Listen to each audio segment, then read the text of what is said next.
তাদের স্মৃতিবিজড়িত জায়গা।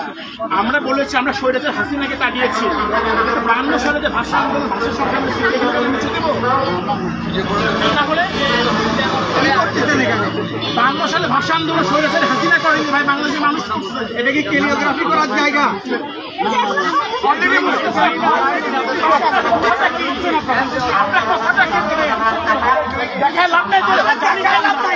জানি তো আমরা 52 সালে ভাষা আন্দোলন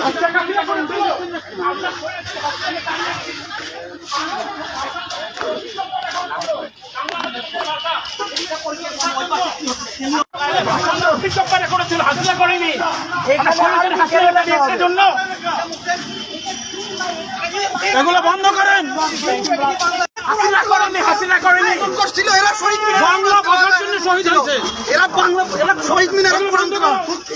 শহীদ মিনারের সামনে এসে কোরিওগ্রাফি করে ইসলামী না, এটা বন্ধ করে বলি। 52 সাল ভাষার লোকে হাসিনা করেছিল, রফিক জাম্বারা জীবন দিয়েছে বাংলা ভাষার জন্য।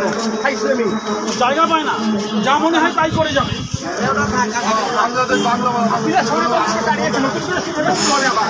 কি করার জায়গা পায়?